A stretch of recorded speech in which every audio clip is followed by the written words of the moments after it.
Buenos días, hermanos. ¿Cómo están? ¿Están con ánimo o no? Los veo así como apagados. Muy bien, excelente. Hoy día vamos a continuar con la serie que dio inicio Claudio la semana pasada sobre el Sermón del Monte. Ya terminamos la serie de los nombres de Jesús en Juan. Y hoy día vamos a comenzar con las bienaventuranzas. Las famosas bienaventuranzas que yo creo que cuando uno se convierte, una de las primeras cosas que conoce es el Evangelio es Primera de Juan y las bienaventuranzas. Siempre uno le dicen, ¿qué leemos ahora? Las bienaventuranzas o Primera de Juan, y uno es lo que va leyendo cuando llega el Señor. Pero antes vamos a orar y vamos a aprovechar también de orar por la gente que ahora no tan solo tenemos gente en Guatemala, tenemos gente en Cuba en este momento. Así que ya nuestro hermano Carlos Salazar con José, el pastor Julio y su esposa ya están viajando. Estaban saliendo de México, me decía la hermana Rosita, que estaban saliendo a las 10 de la mañana de México hacia Cuba. Así que vamos a orar también por ellos para que el Señor los use, para que el Señor pueda utilizar esta extensión de este cuerpo en aquel lugar. ¿Ok? Así que, ¿les parece si oramos? ¿Sí? Mi Señor, te damos tantas gracias porque tú eres un Dios poderoso, porque tú eres un Dios fiel, un Dios grande, un Dios fuerte, Señor, y ante todo eres un Dios de amor, Señor, que siempre está pendiente de nuestras vidas, Señor, a pesar de lo que nosotros somos, lo que nosotros podemos hacer.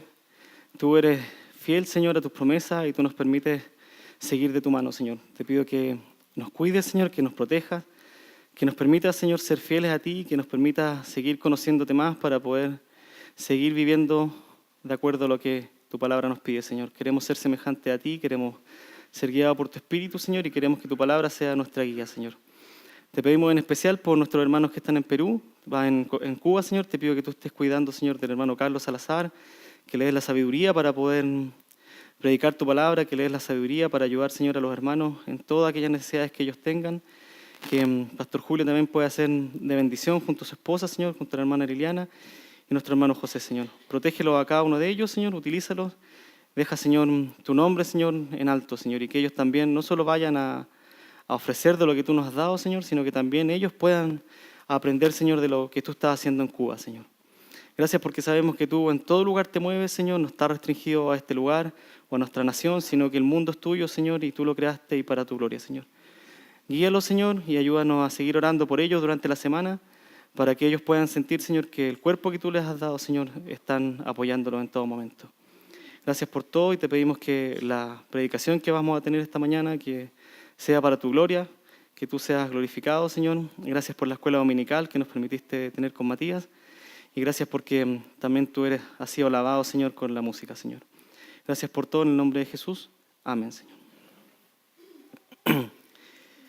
Hoy día vamos a ver un sermón y le puse por nombre Palabras de consuelo para el pueblo de Dios. Palabras de consuelo para el pueblo de Dios. Pero quiero partir con algo que no tiene que ver con esto. Y les quiero hacer una pregunta. Quiero que cada uno de ustedes piense en este momento en un bebé, en una guaguita. Piensen un momento en una guagua. ¿Ya? ¿Pensaron en una guagua? ¿Sí? Hermana Silvia, ¿cómo era su bebé? ¿Cómo era su bebé? El bebé que pensó. ¿Hermoso? ¿Cómo era? ¿Tenía el pelo negro, pelo claro? ¿Está peladito? Ok, excelente. Hermano Douglas, ¿cómo era el bebé que pensó usted? Ya. Ok, excelente. Mi suegro me mostró a mi hija, así que yo sé que pensó en ella. Elías, esto puede ser una profecía, ¿eh? ¿Cómo era el bebé que pensaste? ¿Qué? Peladito. Este ejercicio es interesante porque podemos ver un asunto bien práctico, que es nosotros cuando hablamos de un bebé o de una guagua, el lenguaje nos permite comunicarnos y nos permite hablar en un lenguaje común. Pero muchas veces tenemos problemas de comunicación porque lo que yo digo no es lo mismo que lo que pienso. Entonces yo le digo a mi señora, hoy lindo el bebé. Sí, el niñito que era rubio, no era rubio, era de pelo negro. Y tenemos conflictos. Porque la imagen que yo tengo en mi cabeza es muy distinta a lo que yo hablo. ¿Por qué hacemos este ejercicio? Porque nosotros muchas veces podemos hablar de Dios y en la iglesia lo podemos hacer. Y con gente incluso que no cree en Dios o que no sabe mucho de Dios, podemos comunicarnos porque tenemos una palabra que nos hace referencia a Dios. ¿Okay? Pero muchas veces la imagen o el concepto que yo tengo de Dios es muy distinto al del otro. Es muy diferente. Entonces uno a veces tiene un Dios que es muy liberal. Y uno dice, oye, ¿este es cristiano? ¿Y vive de esta manera? Porque sus acciones van a referir al Dios que cree. Después tenemos un Dios muy legalista. Dice, no, hermanos, que usted tiene que hacer esto todos los días, tiene que levantarse a tal hora, orar de cierta forma, y si no, no es salvo. Y esa persona vive de acuerdo a ese Dios que tiene en su cabeza. ¿Por qué hacemos tanto énfasis en tener predicaciones o escuela dominical? Porque lo que queremos hacer como iglesia es que podamos tener una imagen del Dios real. Cada uno tiene una imagen de Dios en su cabeza. Y sucede muchas veces que Dios trabaja algo conmigo. Por ejemplo, cuando yo me convertí, lo primero que dejé de hacer fue dejar de fumar. Y si yo veía a alguien que fumaba siendo creyente, oye, pero eso no se hace porque yo creo que el otro tiene que hacer lo que Dios trabajó conmigo. Y Dios tiene un tiempo para cada uno. Ahora, como iglesia, queremos que las predicaciones y las clases de escuela dominical, la reunión de varones, de mujeres, podamos en conjunto ir conociendo a este Dios para que en nuestra vida diaria, para que en nuestras relaciones cotidianas, en nuestras decisiones, podamos realmente hacer lo que Dios pide de nosotros. Y ese Dios, la única forma de conocerlo es por medio de la Biblia. El problema es que muchas veces que yo leo algo que no me gusta y hago como que, eso se lo quito a Dios. No lo voy a hacer. Entonces, ese es nuestro fin. ¿Por qué queremos hacer esto? ¿Qué queremos lograr con el Sermón del Monte? Conocer más a Jesús, quien es la imagen viva de Dios, para conocer a Dios y para saber cómo vivir de forma práctica en este mundo. Si conocemos a Jesucristo, conocemos a Dios. Y si conocemos lo que Jesús quiere de nosotros, vamos a vivir de acuerdo a la imagen correcta de Dios. ¿Okay? Entonces, en el Sermón del Monte vamos a ver muchas cosas que no nos van a gustar, y a mí algunas que tampoco me van a gustar, pero si Dios nos dice eso, habrá que cambiar nuestra actitud.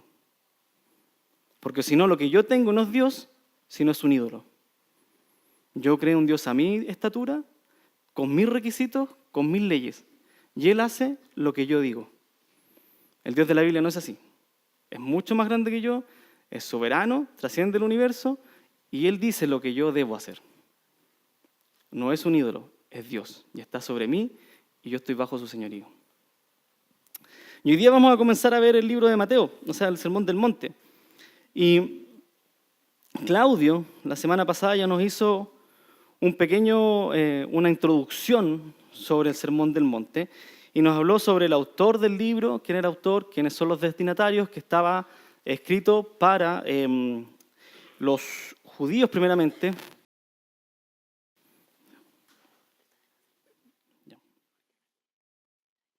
Okay. Entonces nos mostró quién era el destinatario y fue segmento por segmento del Sermón del Monte, párrafo por párrafo, mostrándonos de qué trataba el sermón. Pero una de las cosas que fueron maravillosas de las que Claudio dijo fue cuando explicó lo que significa ser bienaventurado. ¿Alguien recuerda lo que Claudio dijo? ¿Qué significaba ser bienaventurado? Feliz. Feliz. Ser bienaventurado es ser feliz. Y debiese ser que como creyentes debiésemos ser felices. Eso no quiere decir que no voy a tener tristeza, que no voy a pasar por dificultades. Sí voy a pasar por dificultades, voy a tener muchas luchas, pero al final del día me doy cuenta que estoy junto a Dios y que soy feliz. Porque a diferencia de cualquier persona que no cree en Jesucristo, yo paso esta tristeza de la mano de Dios. Y Él me acompaña. Y eso me hace un ser feliz. Me hace ser bienaventurado. Pero para poder entender las bienaventuranzas, vamos a ver hoy día del versículo 2 al 4, que son dos bienaventuranzas, que es la de los pobres en espíritu y los que lloran, y le pregunté a uno de los líderes, le digo, ¿y cómo le pongo el título? Los pobres llorones. Me dijo, excelente, vamos a predicar sobre los pobres llorones. Excelente título, me pareció adecuado, pero dije, no es correcto que lo diga acá. Así que lo cambiamos. Pero es interesante porque para entender las bienaventuranzas y para entender qué está haciendo Jesucristo en este momento, en el monte, haciendo esta predicación, tenemos que entender la historia que precede al Sermón del Monte y a la encarnación de Jesucristo. Y como ya saben, a mí me gusta ir al Antiguo Testamento, así que vamos a ver el Antiguo Testamento para llegar a lo que Jesucristo está haciendo acá. ¿Cuál es el significado de lo que está haciendo? Mucha gente piensa que el Sermón del Monte es simplemente una forma en que Jesús quiere cambiar el mundo, o un grupo de valores éticos para que vivamos bien. Sin embargo, como decía Claudio, el Sermón del Monte no es lo que debemos hacer, sino lo que debemos ser. Jesús no me está diciendo qué tengo que hacer, sino lo que yo soy, al estar y al ser parte del reino de Dios. ¿Qué soy yo? Entonces, cuando vimos el libro de Juan, ya hace 3 semanas lo terminamos, 2 semanas, vimos que Juan tenía 2 objetivos. ¿Se acuerdan? Que era presentar a Jesús como Dios y como el Mesías. Y eso nos daba que Juan quería presentar a Jesús como aquel que daba la vida eterna. Mateo tiene algo similar. Mateo tampoco fue que escribió al azar, también escribió con un objetivo. Y Mateo quiere presentar 3 cosas en su libro. Y uno de esos es que Jesús es el Mesías prometido del linaje de David, que Jesús es el Mesías prometido del linaje de David, que Jesús es el nuevo Moisés, y que Jesús es Emanuel, es Dios entre su pueblo. ¿Okay? Eso es lo que quiere presentar Mateo. Esos son los 3 objetivos de su libro. ¿Por qué lo escribió? Y el fin último de todo esto, ¿para qué explica estas 3 cosas? Es para mostrar que la bendición de Dios no es solo para el pueblo de Israel, sino que es para todas las naciones.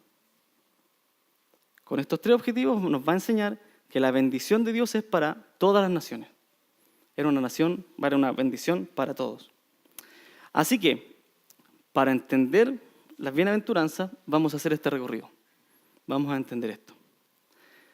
Pero, siempre hay un pero, y mi señora se queja cuando le digo pero, dice, siempre hay un pero. Pero, antes de esto hay una promesa, y vamos a ir a Génesis. ¿Me acompañan a Génesis? Capítulo 12. Hay una promesa previa a todo esto. Y yo creo que todos ustedes han escuchado de Abraham, ¿cierto? Por lo menos por la canción de los niños, que Abraham tenía muchos hijos tenía él, ¿cierto? Hemos escuchado todo de Abraham. Y Abraham, en el capítulo 12 de Génesis, versículo 1 al 3, Dios le hace una promesa a Abraham. Y dice así, Génesis 12 del 1 al 3. Pero Jehová había dicho a Abraham, vete de tu tierra y de tu parentela y de la casa de tu padre a la tierra que te mostraré. Y haré de ti una nación grande y te bendeciré y engrandeceré tu nombre y serás bendición. Bendeciré a los que te bendijeren y a los que te maldijeren maldeciré. Y serán benditas en ti todas las familias de la tierra. Esta promesa que se da en Génesis 12, aquí todavía no existe la nación de Israel. El capítulo 11 de Génesis nos habló sobre la torre de Babel y cómo se dispersaron por el mundo. Y aparecieron las diversas lenguas y todo esto. Y luego de eso aparece Abraham. Y esta promesa tiene 3 aspectos específicos, que es que Dios le promete una tierra en la que va a poseer, que va a ser Canaán, la tierra prometida. Le ofrece una nación, que de su descendencia va a venir una nación, y que ellos van a ser bendición a las naciones. Entonces la promesa es tierra, nación, bendición. El resto de la Biblia, de Génesis 12 en adelante, lo que va a hacer es explicarnos el cumplimiento de esto. Toda la narración bíblica nos va a explicar cómo Dios va a cumplir estos 3 aspectos de esta promesa a Abraham. Y este va a ser como el hilo conductor, uno de los hilos conductores que tiene la Biblia. Así que vamos a ver un pequeño resumen del Antiguo Testamento.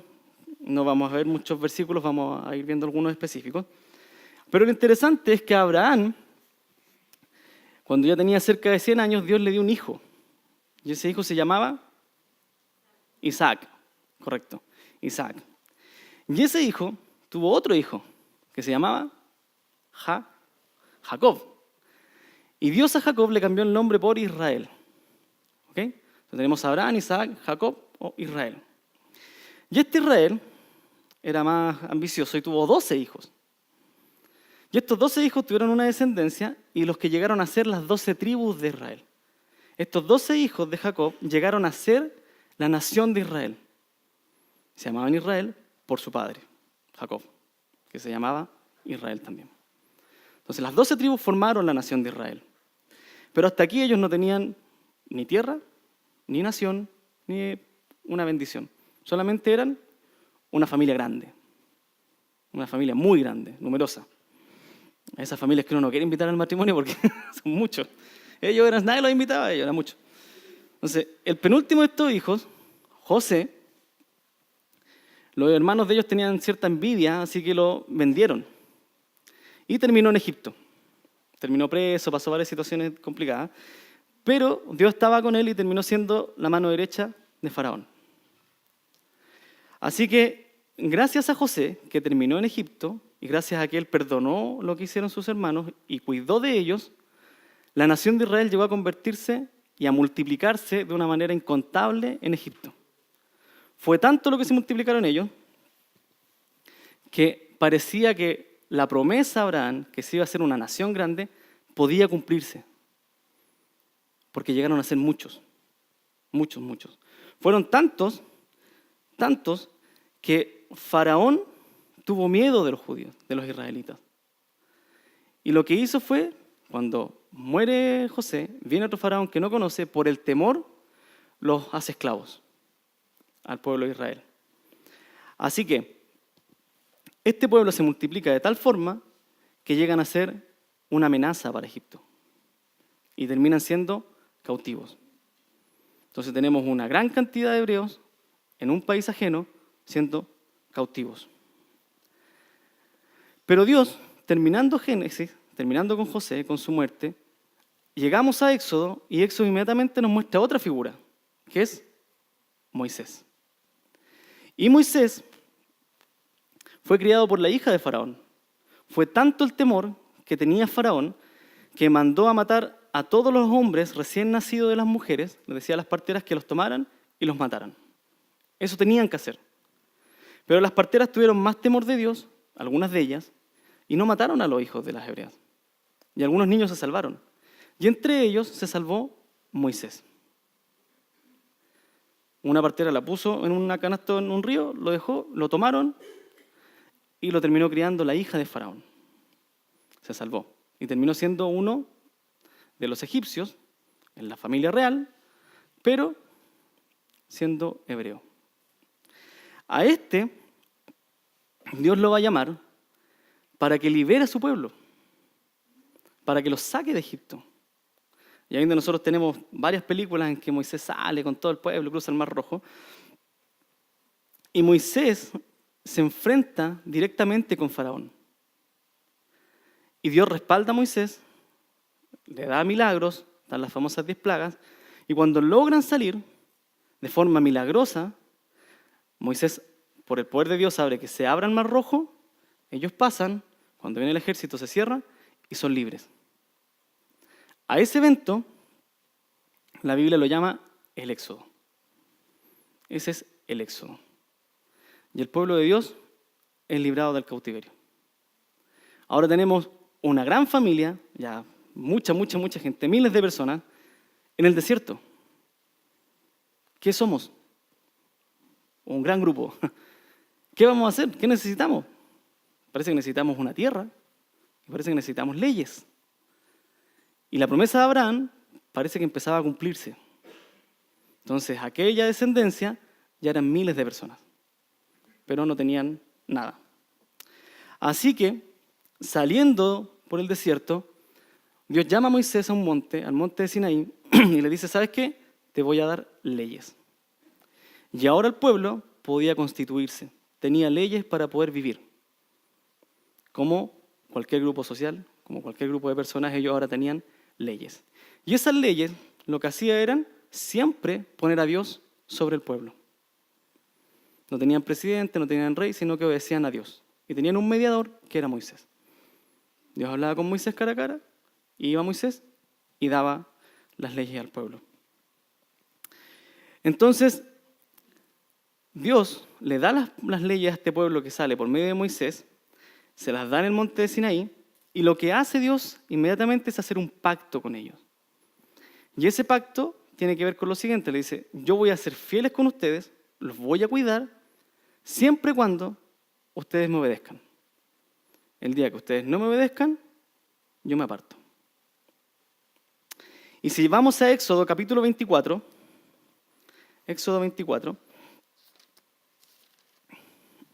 vamos a leer del versículo 1 al 8.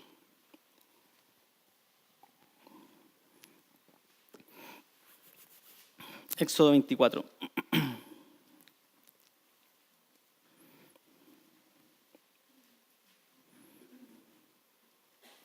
Dice así, versículo 1. Dijo Jehová a Moisés, sube ante Jehová, tú y Aarón, Nadab y Abiú, y 70 de los ancianos de Israel, y os inclinaréis desde lejos. Pero Moisés solo se acercará a Jehová, y ellos no se acerquen, ni suba el pueblo con él. Y Moisés vino y contó al pueblo todas las palabras de Jehová y todas las leyes. Y todo el pueblo respondió a una voz y dijo, haremos todas las palabras que Jehová ha dicho. Y Moisés escribió todas las palabras de Jehová, y levantándose de mañana edificó un altar al pie del monte y 12 columnas, según las 12 tribus de Israel. Y envió jóvenes de los hijos de Israel, los cuales ofrecieron holocaustos y becerros como sacrificios de paz a Jehová. Y Moisés tomó la mitad de la sangre y la puso en tazones y esparció la otra mitad de la sangre sobre el altar. Y tomó el libro del pacto y lo leyó a oídos del pueblo, el cual dijo, haremos todas las cosas que Jehová ha dicho y obedeceremos. Y el pueblo acepta el pacto. Nosotros vamos a obedecer. Versículo 8. Entonces Moisés tomó la sangre y roció sobre el pueblo y dijo, he aquí la sangre del pacto que Jehová ha hecho con vosotros sobre todas estas cosas. Entonces ahora el pueblo tiene unas leyes y tiene un gobernador y tiene que cumplir a ese gobernador que es Dios. Ahora ya no es tan solo un pueblo errante, sino que tienen una forma de vida, una forma de sociedad. Y recuerden, este pacto siempre va a ser igual. Ustedes me obedecen y yo los cuido. Y el pueblo dijo, nosotros lo vamos a hacer. Ellos voluntariamente lo dijeron, nosotros vamos a obedecer. Ahora, ¿qué sucedía si el pueblo no obedecía? Al final del libro de Deuteronomio, Dios había dejado unas cláusulas que eran de bendición y maldición. Si ustedes obedecían, iban a haber todas estas bendiciones. La tierra iba a producir, iba a haber lluvia, van a ser cuidados de los enemigos, van a poseer la tierra, varias bendiciones. Pero si fallaban, habían ciertas maldiciones que venían sobre el pueblo. Y si me acompañan a Deuteronomio capítulo 30, versículo del 1 al 6,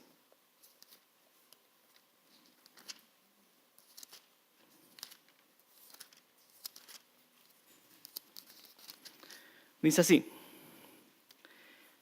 sucederá que cuando hubieren venido sobre ti todas estas cosas, la bendición y la maldición que he puesto delante de ti, y te arrepintieres en medio de todas las naciones a donde te hubiera arrojado Jehová tu Dios, y te convirtieres a Jehová tu Dios, y obedecieres a su voz conforme a todo lo que yo te mando hoy, tú y tus hijos, con todo tu corazón y con toda tu alma, entonces Jehová hará volver a tus cautivos y tendrá misericordia de ti, y volverá a recogerte de entre todos los pueblos a donde te hubieres esparcido Jehová tu Dios. Si ellos no obedecían, Dios los iba a sacar de la tierra y los iba a enviar a todas las naciones. Pero si obedecían, Dios los iba a traer de vuelta. Versículo 4. Aun cuando tus desterrados estuvieren en las partes más lejanas que hay debajo del cielo, de allí te recogerá Jehová tu Dios y de allá te tomará. Y versículo 5. Y te hará volver Jehová tu Dios a la tierra que heredaron tus padres y será tuya. Y te harán bien y te multiplicarán más que a tus padres. Y esto es interesante, que ellos volverán a esta tierra, pero esa tierra va a ser de ellos. Y esto, ¿por qué es importante? Porque cuando viene Jesucristo a la tierra, el pueblo de Dios vive en la tierra, pero no es suya, es de los romanos. Y cuando viene Jesucristo a la tierra, el pueblo de Israel todavía está en cautiverio. En su tierra, pero cautivo, porque no es suya la tierra. Tienen que servir a Herodes. Estamos ahí, es como que yo esté en mi casa, pero tengo que pagar arriendo. No tiene lógica. Es como que mi abuelo me diera una casa, ahí está, te la regalo, yo voy, habito y me cobran arriendo, un desconocido. Si me la regalaron a mí, bueno, pero no es suya, usted se fue y yo me la gané. Y eso pasaba cuando vino Jesucristo. El pueblo estaba ahí, vivía en su tierra, pero era cautivo. Tenían que obedecer a Herodes. Así que Moisés lo que hizo fue dirigir la liberación de la esclavitud, lo sacó por medio del Éxodo, entregó las leyes al pueblo en el monte de Sinaí y comenzó a conquistar la tierra de Canaán. Comenzó la conquista. La continuó Josué y el que la completó fue David, el rey David. Entonces ahora tenían tierra, nación y eran una bendición. Y lo que ellos tenían que hacer era proclamar el nombre de Dios al resto de naciones. Y la promesa de Abraham se cumplía. David, sin embargo, fue un rey de guerra. Fue un guerrero porque le tocó conquistar y reconquistar las tierras que el pueblo perdió cuando murió Josué. Entonces, el logro de él, el gran evento de David, fue poder conquistar esa tierra, vivir en aquella tierra y poder por fin poseer la tierra que se le prometió a Abraham. Y cuando viene Salomón, ahora viven en paz. Pero David tenía un deseo en su corazón, que era construir un templo para Dios. Y esto también lo vimos con Juan. Pero hay otra promesa muy importante en la Biblia que nos van a dirigir la historia bíblica. Tenemos la promesa con Abraham y ahora tenemos otra promesa con Moisés. Y estas dos promesas son pilares fundamentales para el entendimiento bíblico.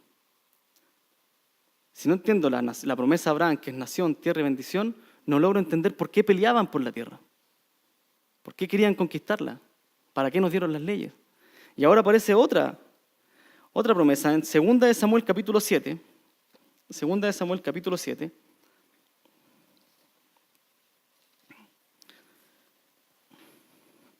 Versículo 4 al 16.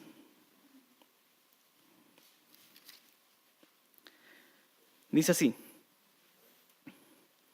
Aconteció aquella noche que vino palabra de Jehová a Natán. Natán era un profeta y David era el rey de Israel, diciendo: Ve y di a mi siervo David, así ha dicho Jehová, ¿tú me has de edificar casa en que yo more? Acuérdense, David quería edificar un templo.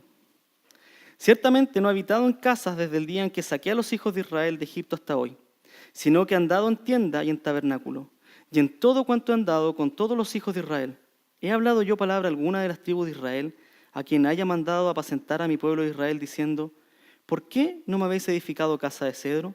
Ahora pues dirás a mi siervo David: así ha dicho Jehová de los ejércitos, yo te tomé del redil, de detrás de las ovejas, para que fueses príncipe sobre mi pueblo, sobre Israel. Y he estado contigo en todo cuanto has andado, y delante de ti he destruido a todos tus enemigos, y te he dado un nombre grande, como el nombre de los grandes que hay en la tierra.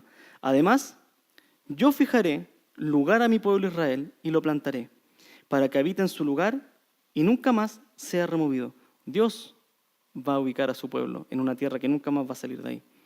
Ni los inicuos le aflijan más, como al principio, desde el día en que puse jueces sobre mi pueblo Israel, y a ti te daré descanso de todos tus enemigos. Asimismo Jehová te hace saber que Él te hará casa.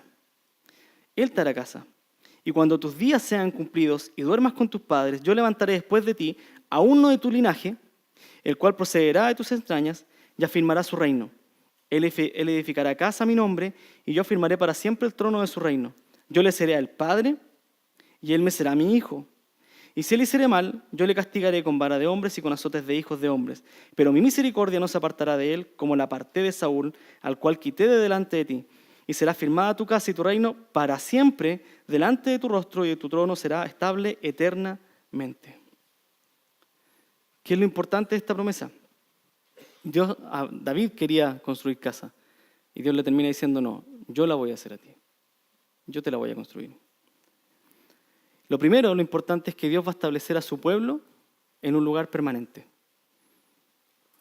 Israel va a tener un lugar específico. Segundo, el pueblo de Dios. Dios promete un linaje a David.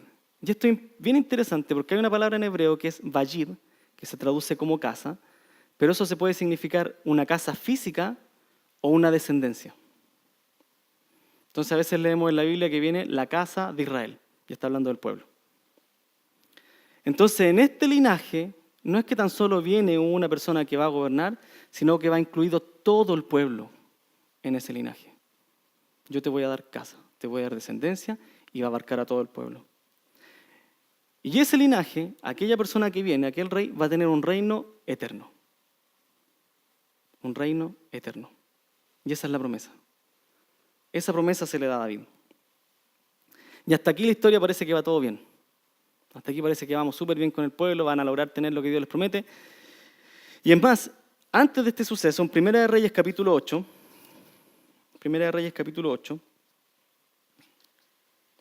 versículo 56,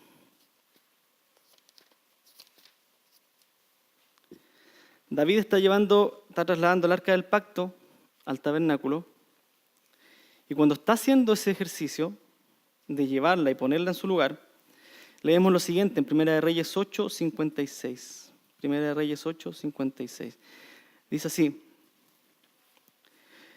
bendito sea Jehová, que ha dado paz a su pueblo Israel, conforme a todo lo que él había dicho. Ninguna palabra de todas sus promesas que expresó Moisés, su siervo, ha faltado. Todo se había cumplido. Dios había sido fiel. Todo lo que Dios prometió se había cumplido. Todo. Todo. Eran una nación, tenían una tierra y eran bendición. Estaba todo listo. Pero nosotros conocemos la historia del pueblo de Dios. Y luego de eso, con la apostasía de Salomón, viene después su hijo Robán, se dividen las tribus y empieza el pueblo a caer en idolatría. Esta idolatría terminó con consecuencias fatales, porque el pueblo desaparece, el templo es destruido, se van cautivos con Asiria y con Babilonia. Y aquel pueblo que Dios liberó de la esclavitud vuelve a ser esclavo. ¿Por qué? Por idólatras. Porque hacían este ejercicio que nosotros hacemos a veces, de obedecer al Dios que yo creé, no al Dios soberano. Señor, si yo puedo hacer esto, no lo hagas, va a tener consecuencias. Si lo puedo hacer y oro por eso, no, Señor, yo sé que tú es tu voluntad. Lo hago, peco, consecuencia, y después me pregunto, ¿qué pasó? Pasó que es un ídolo, no es Dios. Y el pueblo terminó siendo cautivo nuevamente. Todo esto, toda esta historia, larga historia, es lo que precede al Sermón del Monte, del libro de Mateo. Este es el trasfondo del libro, toda esta historia. Y con toda esta historia, lo que Mateo quiere hacer es presentar a Jesús como el Mesías que viene del linaje de David, de esta promesa, como un nuevo Moisés y como un Dios entre su pueblo, Emmanuel. Y cuando uno termina el Antiguo Testamento y viene con toda esta historia, uno se pregunta, ¿qué pasó? Perdimos. Perdimos la batalla. Se abre el Nuevo Testamento y con el primer libro que se encuentra es con Mateo. Mateo. Y cuando leemos el primer versículo de Mateo, si me acompañan a Mateo capítulo 1, lo que vamos a leer en el primer versículo del Nuevo Testamento, terminando esta historia, el primer versículo dice lo siguiente: libro de la genealogía de Jesucristo, hijo de David, hijo de Abraham. Hijo de David, hijo de Abraham. Y la historia continúa. Como título de película, la historia continúa. Mateo lo que va a hacer es inmediatamente introducir estos temas. Y lo que Mateo nos quiere decir es, yo les voy a hablar de Jesús. Ese Jesús es la promesa de Abraham, Él es la bendición a todas las naciones, y no solo eso, Él es el Mesías. Él es el rey de la descendencia de David, y Él, solo Él, trae el reino eterno. Nadie más. Solo Él. Entonces, cuando un judío lee esto y dice, no puede ser. No puede ser. No puede que una persona venga a cumplir la promesa de Abraham, sea la promesa y que traiga el reino eterno, no puede ser. Nosotros hoy día leemos esto en retrospectiva. Ya han pasado 2000 y tantos años de que sucedió esto. Pero una persona que leía esto en el primer siglo, dice, no puede ser esto. Si él murió crucificado, ¿cómo va a tener un reino eterno si murió? Y es más, las personas que lo escuchaban en ese momento, decían, está loco este tipo. Viene a hablar de que es el rey. ¿Sí? Su papá es carpintero. ¿Cómo va a ser rey? Un rey eterno. No puede ser rey eterno. Él va a ser la bendición, no puede ser bendición. Entonces Mateo comienza con esto. Y una vez que nos muestra esta genealogía, nos va a decir, ¿saben qué? Jesús es el Mesías prometido del linaje de David. Él era. Y esta genealogía de capítulo 1 nos muestra que él era descendiente de David.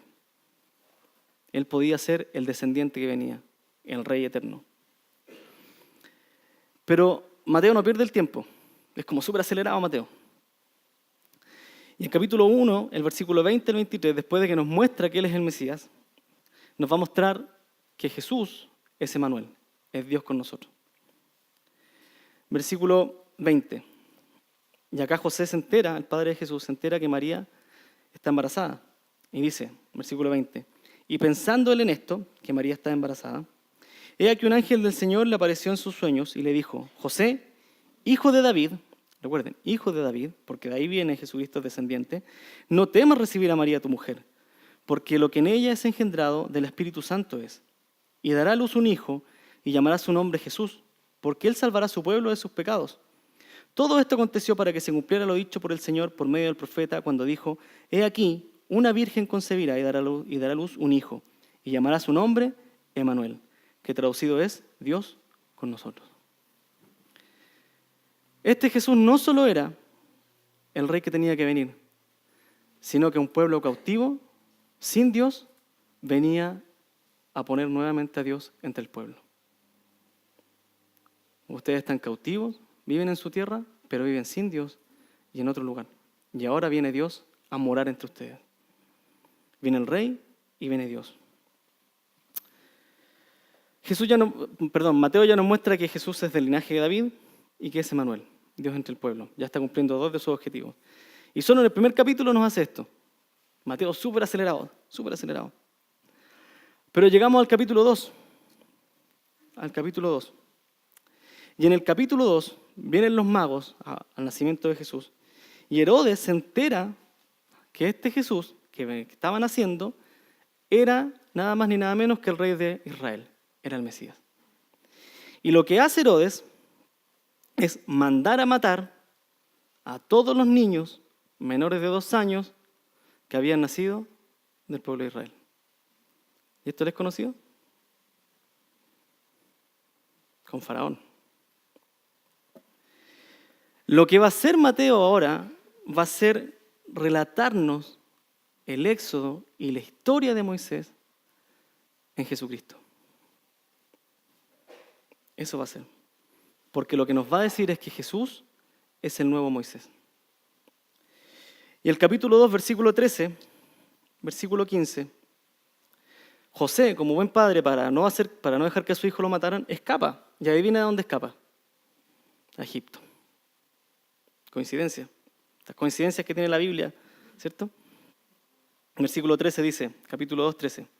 Después que partieron ellos, he aquí, un ángel del Señor apareció en sueños a José y dijo, levántate y toma al niño y a su madre y huye a Egipto y permanece allá hasta que yo te diga, porque acontecerá que Herodes busca al niño para matarlo. Y él, despertando, tomó de noche al niño y a su madre y se fue a Egipto. Y estuvo allá hasta la muerte de Herodes, para que se cumpliese lo que dijo el Señor por medio del profeta cuando dijo, de Egipto llamé a mi hijo. Y Jesucristo, el nuevo Moisés, el nuevo pueblo de Dios, hace su éxodo. Sale libre de la muerte de Egipto. Y esto es interesante porque cuando uno lee la profecía que está citando acá Mateo, en el versículo 15, hace referencia a Oseas 11:1. Y esa profecía está hablando del pueblo de Dios. Y Mateo nos dice, esa profecía tiene que ver con Jesús. Porque Jesús no solamente es el nuevo Moisés, sino que es el nuevo pueblo de Dios. Jesús es el pueblo de Dios. Es ahí donde todos nos reunimos y es ahí donde todos llegamos a Dios, en Jesucristo. Luego de esto, Jesús sale, es salvado, aparece Juan el Bautista y Jesús es bautizado.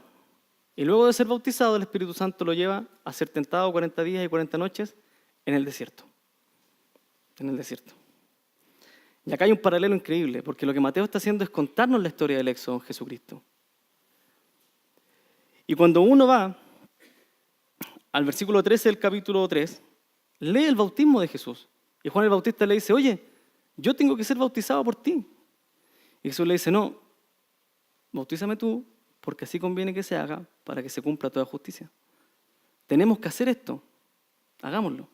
Ok, Juan lo bautiza. Y Pablo, en 1 Corintios 10, nos explica esto. Pablo, en 1 Corintios 10, versículo 1 al 2, dice lo siguiente. Porque no quiero, hermanos, que ignoréis que nuestros padres todos estuvieron bajo la nube y todos pasaron el mar. ¿Quién pasó el mar? El pueblo de Israel en el Éxodo. Y todos en Moisés fueron bautizados en la nube y en el mar. Y Pablo nos está diciendo que pasar por el Mar Rojo fue el bautismo del pueblo. Jesucristo sale de Egipto y es bautizado. Hace su bautismo. Como Israel. Hace su bautismo. Luego es tentado 40 días y 40 noches. Y en Deuteronomio 8, capítulo 1, hay una generación que murió y vagó 40 años por el desierto. ¿Por qué? Porque no obedecieron a Dios. Ya esta generación muere y Deuteronomio está repitiendo la ley a esta nueva generación. Y en capítulo 8 de Deuteronomio, versículo 1 al 3 dice lo siguiente. Moisés le dice a esta nueva generación, cuidaréis de poner por obra todo mandamiento que yo os ordeno hoy. ¿Para qué? Para que viváis y seáis multiplicados y entréis a poseer la tierra que Jehová prometió con juramento a vuestros padres, la promesa de Abraham. Y te acordarás de todo el camino por donde te ha traído Jehová tu Dios estos 40 años en el desierto, para afligirte, para probarte, para saber lo que había en tu corazón, si habías de guardar o no sus mandamientos. Y estuvo 40 años para ser probado. Y te afligió, y te hizo tener hambre, y te sustentó con maná, comida que no conocías tú ni tus padres la habían conocido, para hacerte saber que no solo de pan vivirá el hombre, mas de todo lo que sale de la boca de Jehová vive el hombre. ¿Quién repite esa palabra? Jesús. ¿Dónde? En la tentación. Luego del bautismo viene la tentación. Y Jesucristo está 40 días, 40 noches, siendo probado, siendo tentado, pasando hambre. Y donde el pueblo de Israel cayó, el nuevo pueblo venció. Porque esta era la promesa del reino eterno. Él era el verdadero pueblo. No podíamos esperar mucho de Israel, como tampoco podemos esperar mucho de nosotros. Pero sí podíamos esperar todo de Jesús. Sale de Egipto, se bautiza, cruza el Mar Rojo, es tentado, derrota la tentación y ahora puede ir a la tierra prometida. Y de acá Jesucristo sale a Galilea, pleno centro de la tierra prometida. Y en Galilea da su primer discurso. Y su primer discurso lo podemos resumir así, en capítulo 4 de Mateo, versículo 17. Después de pasar todo este paralelo con Israel, Jesús dice, desde entonces comenzó Jesús a predicar y a decir, arrepentidos porque el reino de los cielos se ha acercado. Lo que nadie pudo traer, porque pecaron, yo sí puedo traerlo. Yo puedo traer este reino eterno porque yo pasé todo lo que pasó el pueblo y vencí. Yo lo puedo hacer. Lo que está haciendo Jesús acá es decir, yo soy el linaje de David, yo tengo el reino eterno, yo soy el nuevo Moisés y yo soy Dios mismo. Y yo le estoy dando a ustedes ahora el reino. Lo que se perdió, yo lo traigo. Yo mismo lo traigo. Todo lo que el Padre prometió, solo Jesucristo lo podía cumplir. solo Jesucristo.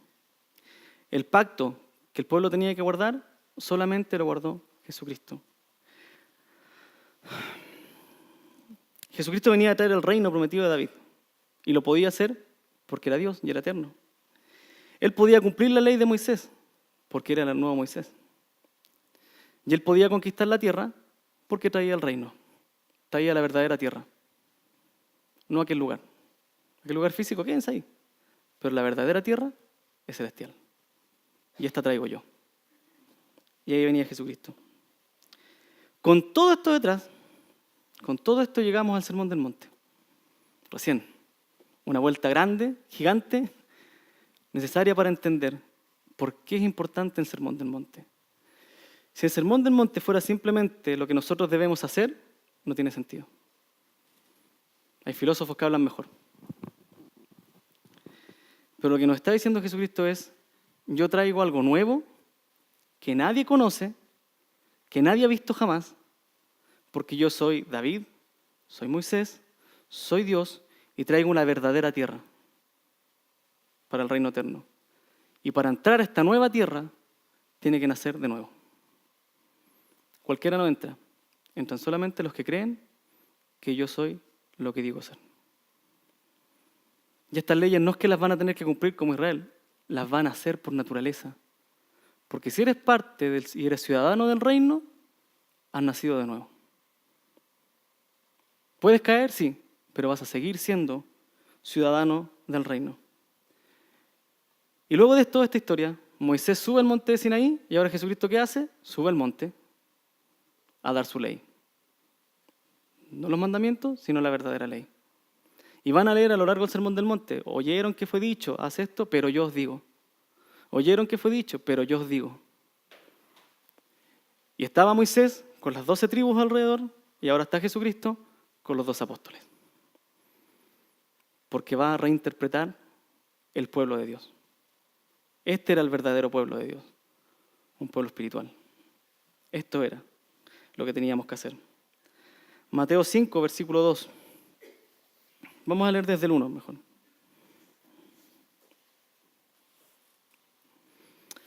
Viendo la multitud, subió al monte y sentándose vinieron a él los discípulos. Y abriendo su boca les enseñaba diciendo, bienaventurados los pobres en espíritu, porque de ellos es el reino de los cielos.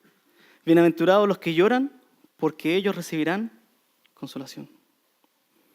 Esto es maravilloso lo que decía Claudio. No es lo que tenemos que hacer, es lo que somos. Somos esto. No es que yo voy a hacer algo para ser pobre en espíritu. Yo soy pobre en espíritu. Porque requiero de Dios. Yo requiero consolación. Porque voy a sufrir. Y Dios me la va a dar. No tengo que hacer nada para que me venga a consolar. Dios me va a consolar. Porque es su reino, yo soy su ciudadano y Él va a hacer lo que promete. Lo va a hacer. ¿Qué es esto? Esto es simplemente el Evangelio. Las buenas noticias. El Sermón del Monte no es nada más que el Evangelio. Estas son las buenas noticias de que yo traigo el nuevo cielo, yo traigo la nueva tierra, yo los voy a hacer parte del reino porque yo soy Dios, porque yo soy el nuevo Moisés, porque yo soy el nuevo David, y lo que nadie logró, yo lo traigo. ¿Y sabe qué? Los invito. Esto es las buenas nuevas, esto es el Evangelio. Cuando alguien le dice a la persona, ¿por qué tengo que ser cristiano? ¿Cómo puedo ser cristiano? Cree. Ah, ¿pero qué hago? Nada.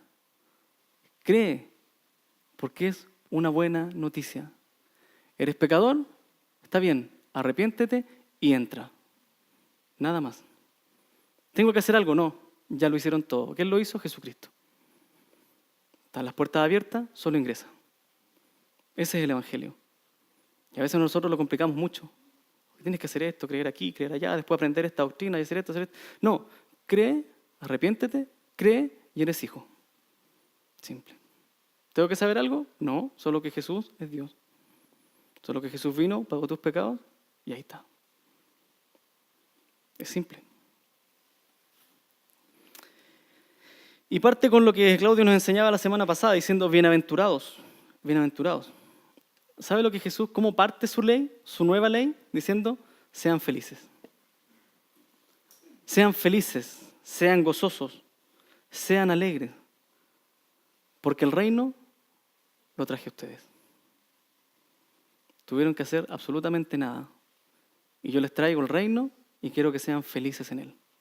Disfruten, alégrense en el reino.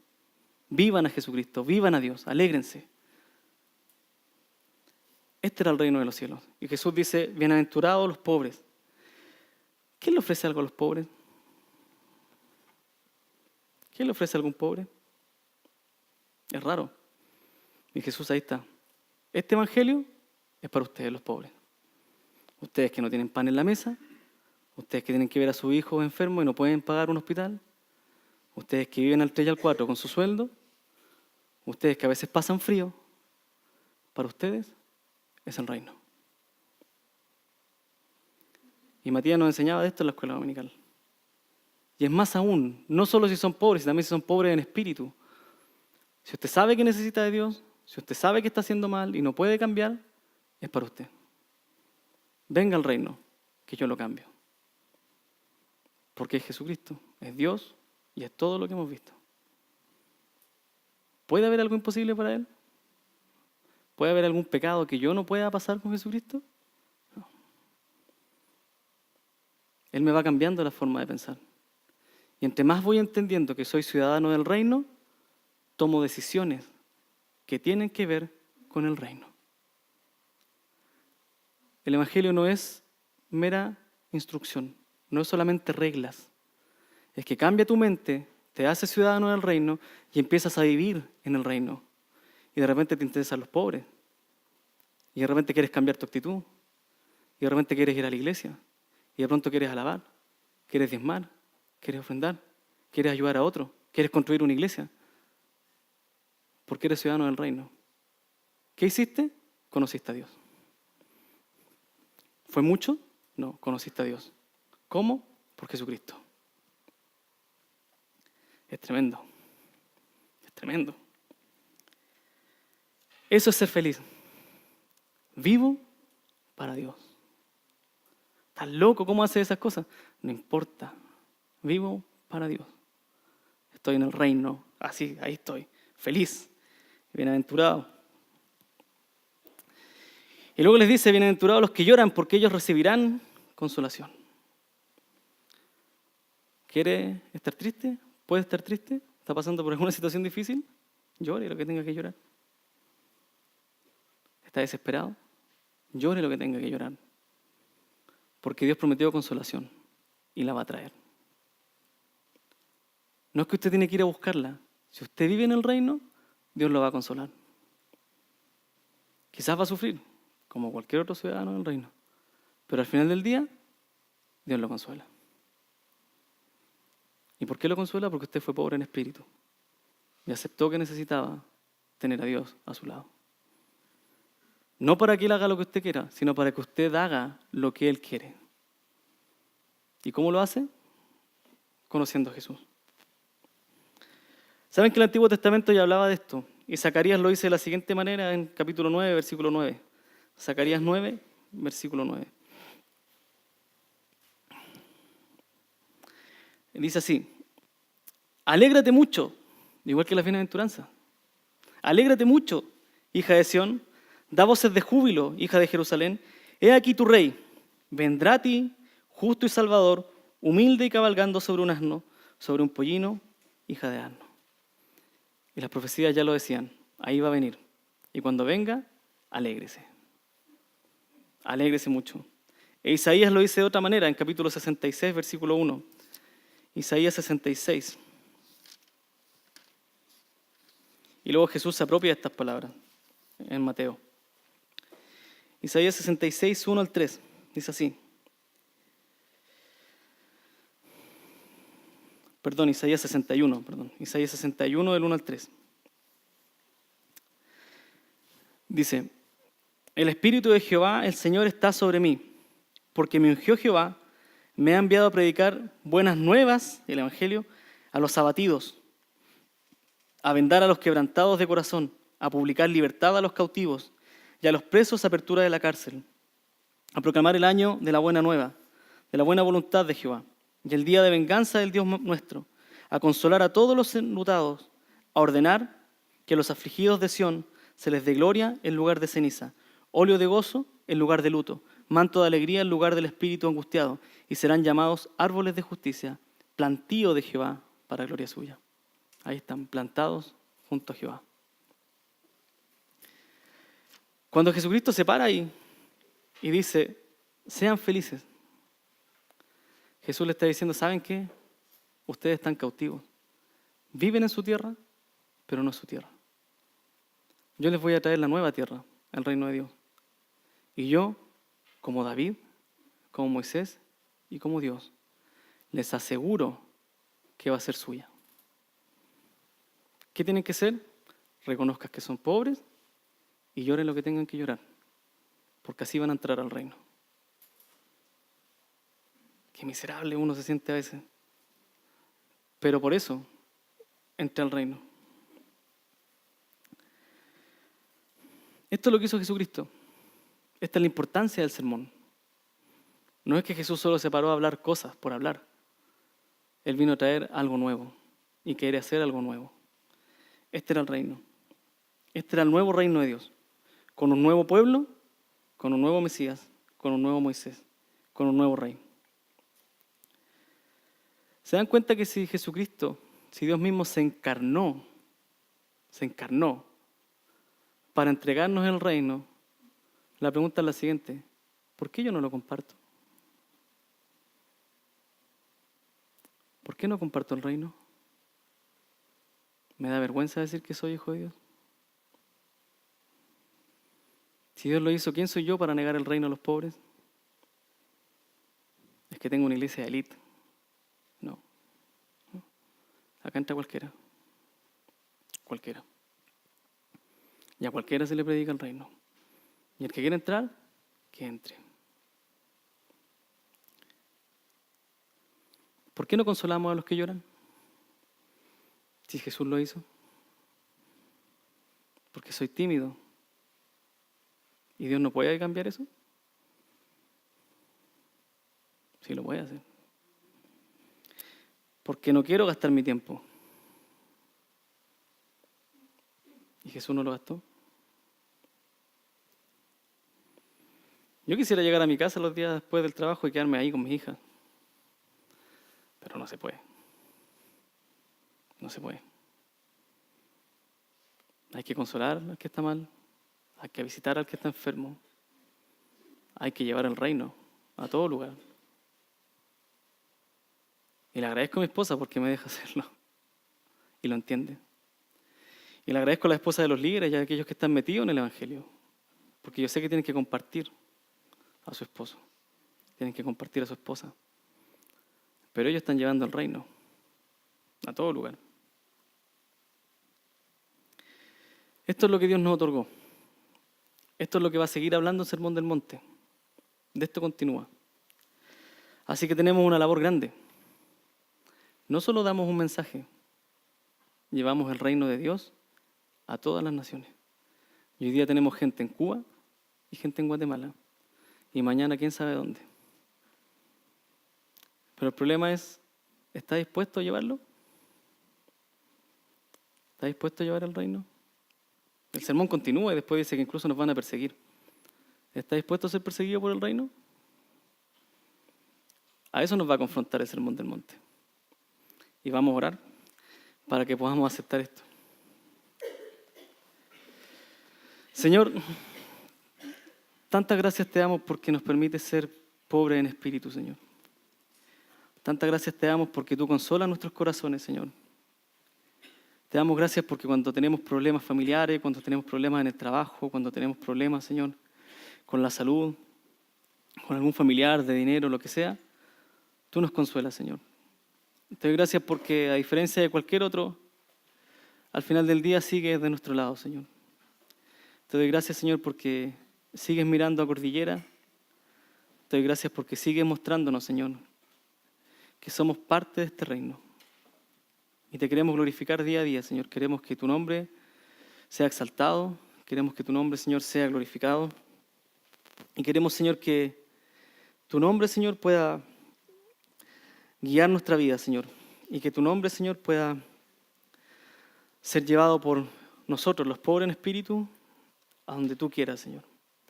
Utilízanos, Señor, míranos y permítenos seguir gozando de tu presencia. En el nombre de Jesús, amén, Señor.